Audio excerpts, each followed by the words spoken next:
Hey folks, it's the Jersey Eats podcast, part of the USA Today Network, NorthJersey.com, and The Record. We're food reporters Matt Cortina and Caravan Doylewart. And today we're uncovering some hidden gems. Yes, we are, and it also happens to be Fat Tuesday, aka Mardi Gras, Shrove Tuesday, and so what better hidden gem than spicy Cajun crawfish? Because our new editor moved up from down south in Mississippi, and he brought back some of these. So I don't know how you guys feel about crawfish flavored potato chips, but we might be about to unearth a hidden gem right now. Yeah, we're not sponsored by Zappos, but maybe if we, give it a glowing review. Let's dig in. I'm going to get the one with the most seasoning. Like those, they get a nice dark red color on it that feels like you're eating more oil than potato. Oh, that's great. I always like the crunch of a Zappos.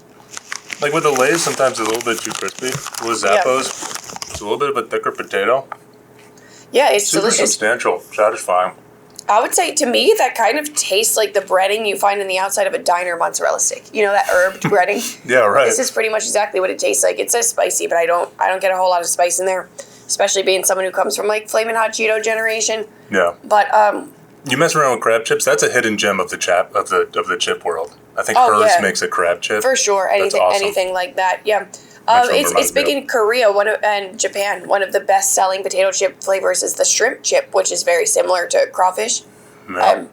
And that could lead us right into some of these hidden gems. I mean, we have a lot of good Korean restaurants, a lot of good Japanese restaurants in North Jersey. Mm-hmm. I'll take you guys through all of the different countries, all the different categories, help you find some of the best hidden gems, and maybe we'll shout out some of your favorites.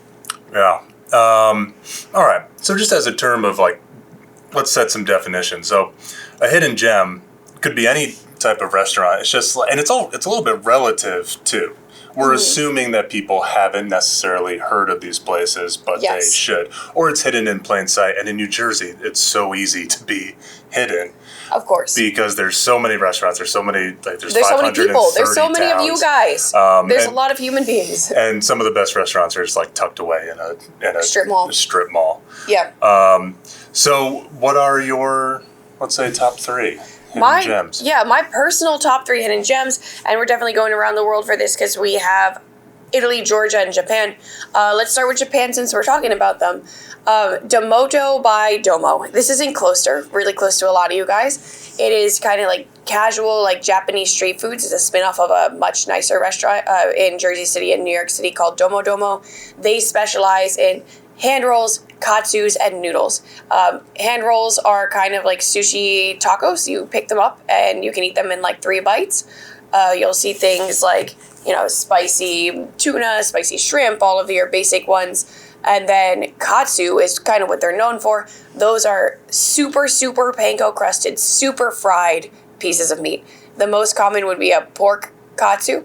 After that, I would see a chicken katsu, and then the ebi katsu is like a super long jumbo shrimp. It's like the length of a lightsaber, but these things have so many panko breadcrumbs on the outside that you'll bite it and it just like shatters like glass. It's incredible. And they also, my first year of writing here a couple of years ago, they were I want to say number 2 or 3 on my top 10 new restaurants of the year. So really cool spot. Katsu is one of my favorite preparations. For sure. And you've written about this place before and you've posted about it, and it's on my list. I need to get there immediately. Yes. So then let's go to Georgia, and I think that you guys might not know a whole lot about Georgian cuisine, but essentially the top dishes in the country, like dishes number 1 through 11, are 11 different cheese breads. So if you imagine that there is a restaurant that just serves Domino's cheesy bread or Pizza Hut stuffed crust without the pizza 11 different ways, that's Georgian food. For me, that's Shodi Bread House in Fairlawn.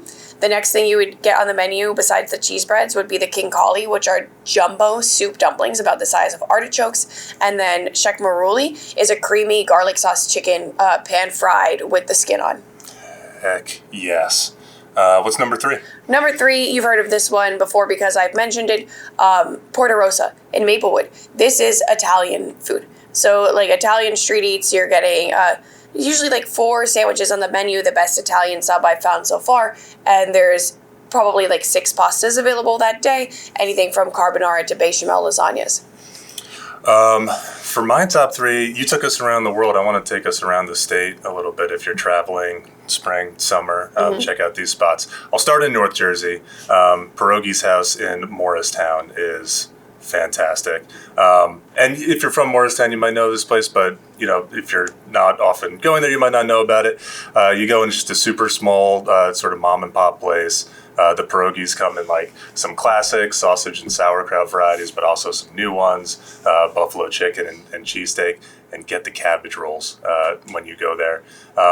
Then we go down to Central Jersey. There's a place called Juniper Hill. Again, if you're from Central Jersey, you might know about this place. They've been kind of killing it for the last 20 years or so. We talked last week about octopus. Get the octopus there.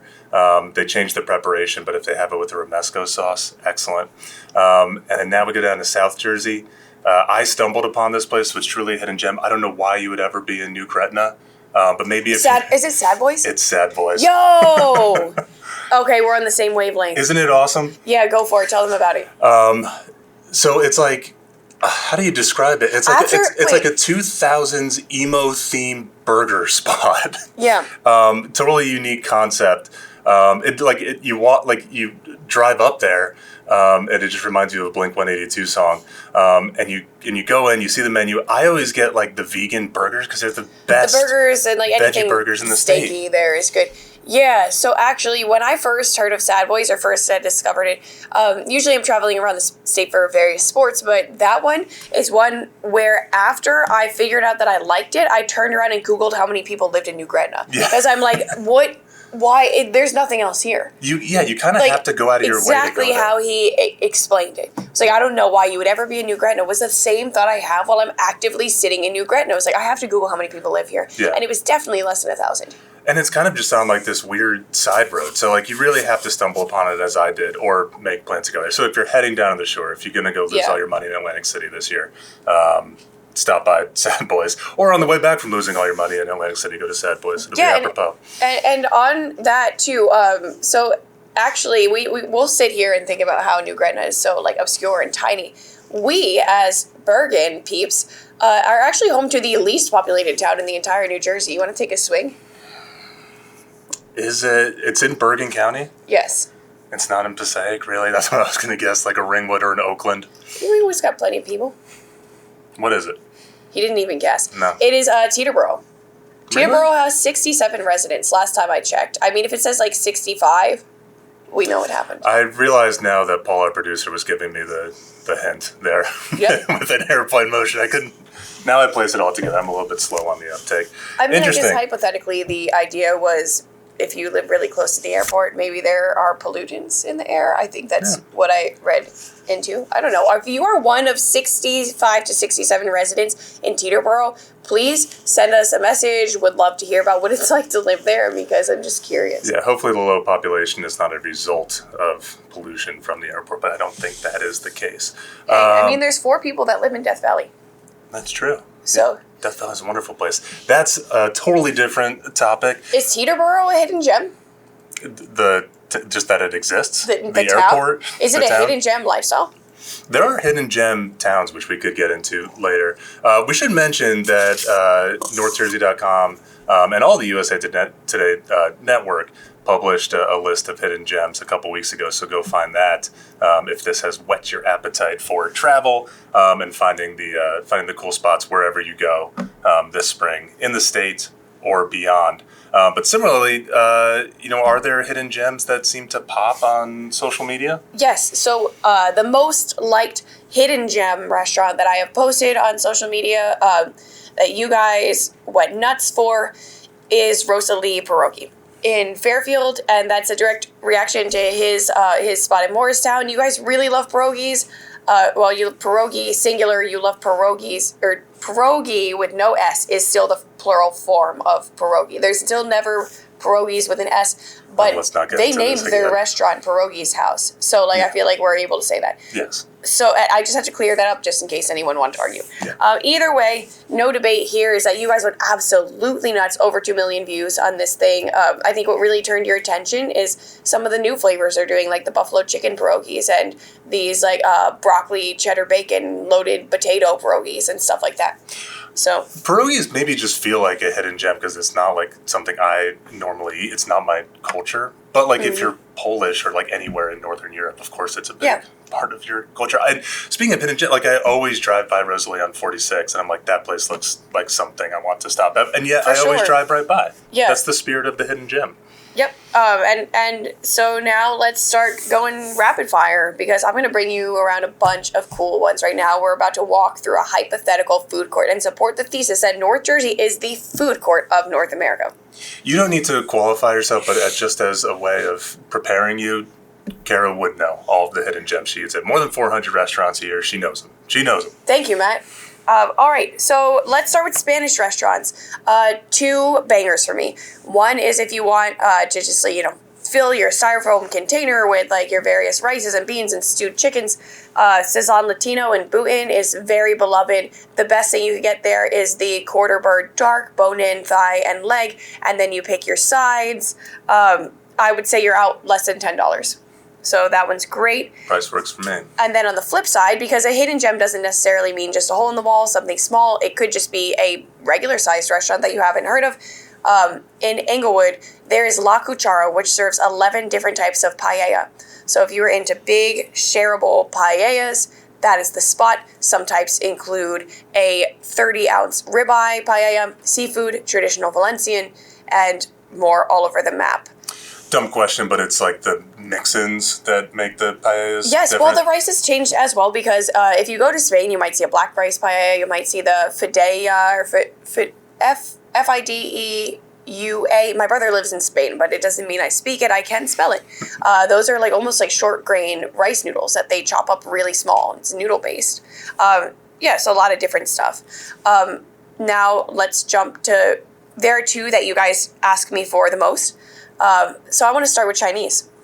So again, these are very different types of Chinese restaurants. One is M&T restaurant in Fairfield. The first time that I ever went there, I was trying to buy a rake handle. I thought it was a hardware store. It was not. But they're turning out, I want to say almost like Szechuan style or like the Chongqing various dishes that are like nice and spiced, like a lot of like red hot, like mala, like numbing spice and stuff like that. So if you're into spicy stuff, that's really, really delicious. Then if you like hot pot, which is the one where they put the boiling broth in the middle of the table and then you cook the meats yourself at the table, similar to the second course of a birthday dinner at the melting pot, then Miss Flower Hot Pot in Edison is really authentic, 4.9 stars off of like 1,000 reviews. And this might be a hidden gem on the menu, might be controversial, but they have the traditional turtle broth. And if you eat a serving of turtle broth, it is equivalent to doing 10 face masks. So if you're into it, go ahead and go and then get really nice skin at the same time. Are you into turtle broth? I ate it. Do you like it? I mean, it tasted good. I don't know if I necessarily noticed a difference in my skin, but there are a lot of girls who will go there like every day of the week. Just take the leftovers and rub it over your face. And then the last one, Lanzhou Street Pulled Noodles. So this is a noodle house. It is Shan Shan Noodles in Parsippany. But I don't even know if I call that a hidden gem anymore because I think you guys know it's there. Yeah, it's all relative. Once you blow it up on social media, then it no longer becomes a hidden gem. There's a shelf life on these. Yes. Then I want to go for Mexican for you guys. If you want Mexican versus Tex-Mex, then I recommend Chofi Taco in Union City. They have phenomenal birria. Chef Kim makes the birria tortillas like literally to order. She'll press your tortilla and then fries them in the birria fat. So it's not even like it's made that morning, literally made as you're there. Delicious. And that's amazing. What a difference, like just a like it's an afterthought for like a lot of us, I guess, gringos, to like just buy it from the store, then maybe throw it in the broiler or maybe fry it. But somebody who actually knows what they're doing, making it fresh, just elevates it to a level that you can't even believe because you're used to bad tortilla. Absolutely. And then from the Tex-Mex side, I would recommend Chili Willy's in Boonton. They will do the smothered enchiladas and burritos, giant long cowboy burritos, like 2-foot long ones. And then my favorite thing about it is just the cozy atmosphere. The radiators go around the perimeter of the room on the ground, like that old style building, where then when you're sitting on these tables that are covered with the Mexican tapestries, the heat kind of gets trapped in there and it feels really good. I'm going to start referring to my house, which has outdated electric baseboard heat, as charming instead of just super expensive and stupid. I guess that's a way to reframe it. It's a hidden gem way to frame your life. That's right. All right, after that, I want to go for one, before I go for an easy one, let's go for one super unusual. I know you guys are not familiar with Taiwanese food, but this is maybe the most hidden gem. Like, they literally have, like, built an empire off of being a hidden gem. They're a real hole in the wall. Tom Tom in Harrison, Tiam. It's two, like, young owners, Jesse and Jen. They are, like, maybe upper 20s, lower 30s, but they're from Taiwan, but have really lived here for a lot of their life. So you're seeing a lot of really cool Asian street eats. One that's really awesome is the taco dog, Takodog, which is an octopus hot dog. So it's a giant, long, char-grilled, like yakitori style octopus tentacle instead of a sausage. And then they put it on a bun with salmon roe, Kewpie mayo, egg salad, and then bonito flakes. So absolutely delicious. Sign me up. They also do a crab, egg, and cheese, which is a soft shell crab and omelet and cheese. They also do a fried oyster omelet. It has cooked oysters inside and fried oysters on top. It's really, really special. Most of your chefs that you love, think of every mainstream restaurant that you love here. Their chefs are eating at Tom Tom. So if you want to be in on it, that's a pretty good indicator. Man, New Jersey's great that we have all these places. New Jersey is awesome. Yeah. So we'll go for, there's so many sandwich shops. I'll give you one because I think it's cool and it's nearby. In Clifton, Il Posto is really awesome because they're a total scratch kitchen. So everything from the cheeses to the cutlets to the sauces to the roasted peppers, everything is done in-house. The only thing that is not is the bread, but that's made by a local bakery down the street. Yep. So that's a real winner. And then I got a request for empanadas. There is one that I love in Park Ridge. It's called Pop Empanada. So the owner is Peruvian. Obviously, all Latin American countries have their own version of empanadas, but Peru has the top 2 restaurants in the world this year. Like, not only did they win, they also got first runner-up. Like, I'm sorry, France, your days are over. But anyways, so she's Peruvian, and so she has an excellent approach to these empanadas. My favorite is the spinach and cheese. It's never dry. No corners of these empanadas are dry. But they also have an incredible barbecue brisket because her husband is a very, very white dude. And he does a great smoked brisket, like all American style. I think he smokes it like at least a day. And just to go put this brisket in the empanada and also in their Cuban sandwich as well.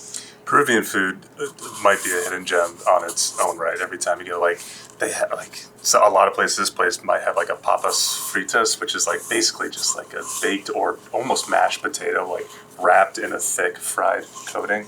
So excellent. Excellent. So, and then I would like to mention, let's see what you guys might be interested in, because I know what I like, but let's keep you baited. A really good burger. This is fun. So the Corey Grill in Franklin does a really fun thing in their smash burgers where they smash the toppings into the patty. So, like, if you order a bacon cheeseburger, the bacon is smashed into your patty. If you order, like, same with onion, anything that can be smashed in is smashed in. So that's a really cool place to try. Soul Food in Newark, there's a place called Neighborhood Favorites. It's just so literally named. He's just like, let's manifest it. That place is stupid good. They do, like, my favorite thing there is the lobster grilled cheese, but they also have fried lobster sliders, excellent catfish nuggets. You can get this one, like, Hassie B combo that's like a fried shrimp, fried lobster, fried salmon, like all these different fried fish in the same dish.